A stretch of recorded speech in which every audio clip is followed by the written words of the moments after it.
welcome. My name is Neera Mathur. I'm a TiE's charter member and a Women's Committee chair this year. Thank you. Wonderful silver sponsors. The Virima, I apologize, I probably botched that up really badly.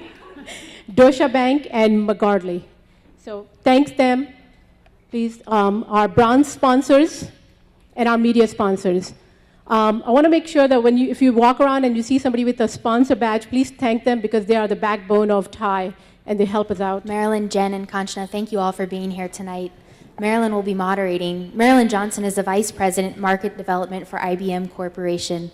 In this capacity, she leads an organization responsible for developing IBM's strategy for and marketing to businesses owned and operated by Asians, Blacks, Hispanics, Native Americans, and women in the Americas. Her focus includes select global markets for women business owners. She is an executive with extensive management experience in sales and marketing in the information technology industry. She has held leadership positions in and continues to be a member of many business and professional organizations. Is Kanchana. Many of you know her because she's a charter member of TiE. Kanchana Raman founded Avion Systems in 1996 here in Atlanta, Georgia. Avion is a 600, probably plus now. To my immediate left is Jennifer Bonet. She's a technology entrepreneur, a true high achiever with over 20 years of experience in IT. And that's when we girls were just getting started in this business. I know. This is my 35th year with IBM. But she's currently the lead executive or the chief chick at Startup Chicks. And she's also CEO of a company called NextPens. And I'm going to ask Kanchana first to answer this question for me. They think I'm going to ask them the questions that we rehearsed, but I'm not. When you look in the mirror with all that you've achieved, and you wake up every day, and you're getting ready to go be a warrior, what do you see? I would say, looking forward to a great day, and looking forward to what I could do today, and kind of planning my day. How do you describe yourself? Determined. Nothing negative. Start the day with a positive, clean slate and just full of positive thinking and ready to get out there and meet people and do my work. And the best part of my life is I love what I do. I love my job. Jennifer, speaking of late bloomers, that which you were not. No, I was. And were you a late bloomer? Were you really? I became an entrepreneur at the age of 30. Okay. So yes, and I'm definitely an entrepreneur. So I spent the first 8 years of my career in corporate America. All right. Okay, but why? I mean, you grew really fast and you were very confident to step out there and start companies and sell companies. Where did you get that inspiration from? Did you have a father saying, don't worry, Mom? No, it's probably, I was very driven, even in high school, as a student and an athlete. So I played sports all through high school and college. I ran track. What was yours? I did run track, but my favorite sport was field hockey. Oh, I actually tried out for the Olympics and made it as far as the B team. Okay. So I was one of the top 120 field hockey players at one point in my life.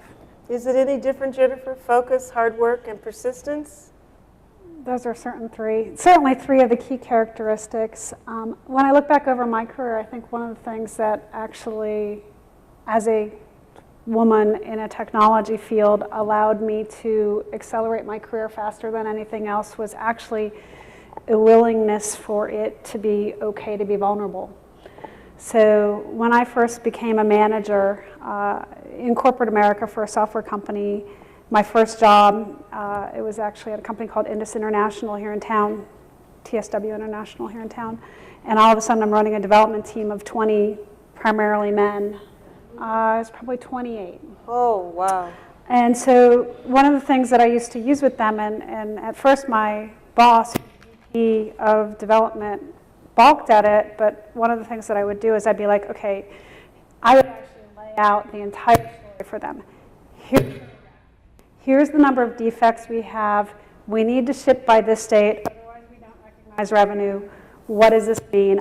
I don't know how to solve this gap, but I know collectively as a group. Knowing what you know now, what would you have done differently, Conchana? Maybe networked more, right? The value of networking or the awareness of different groups, or having a mentor early on. And I think that's what TiE really brings is, you have the mentors over here, and life is a constant learning process, and that's one thing. There are so many things you learn here. There are so many things I learned in the last 3 years being part of TiE. So I think what I've realized is if you're not networking, you're not working. So it's important to really step outside your comfort zone, especially when you're a startup company, your head's down, trying to work, focus on one thing, and maybe there is a shortcut to get to the finish line instead of the scenic route. So definitely I would say that if I changed anything, I probably was out there networking more. And being a women business, I didn't know I was a woman-owned business for the first 7 years of being in business. And you didn't define yourself then? Well, I build wireless networks. I'm in a very male-dominated industry, and all my clients are looking for is deliverables. Can you come here? Can you build a network? When can you do it? Here are your KPIs. Nobody really asks you, are you a woman-owned business? Until I met AT&T about 8 years ago, and they were the ones that told me, are you certified? And I was like, yeah, I'm certified to do this switch, and I was giving them the laundry list of things I could do, and they were like, no, you're a woman-owned company, and you need to be certified. So I wish I knew that 14 years ago when I started, because I think that would have opened up so many avenues, and then the sisterhood and the friendships that you develop over time. I told you they didn't have these questions. That's a tough question. She's perfect. No, it took me 8 years to find out that I was an entrepreneur. And that did lead to some fights and some difficult situations in corporate America because I don't really follow the rules very well. Okay. So I would probably like to have found that out faster. But my number one regret in the world is that I regret that I didn't try and raise money and keep eTour a privately held company versus sell it to Ascot. Come back to the certification and the value. You're WeBank certified? Mm-hmm. Want to explain what that is? Yeah, sure. WeBank is a US-based organization. It's interestingly exactly as old as my company. It's 14 years old as well. And it was started for women, by women, and it's a certifying agency and recognized by just about all major Fortune 100 companies here in the United States. So what it really does for you is, and there is a minority organization as well called NMSDC, which is the National Minority Supplier Development Council. Mm-hmm. And they're based out of New York. So most of, there are a lot of categories that are minority and women-owned. And what it does for you is, say you have a target customer, for example, IBM. You have representatives from IBM, part of the board of these organizations. And one thing they could do for you is get you airtime in front of key people. And I think you should step out of your comfort zone with confidence. Others may not believe or even understand what it is you're trying to achieve. But if you're confident, maybe you call it faking it, but you step out there on your own and do something you really love and enjoy. And don't surround yourself with negative people.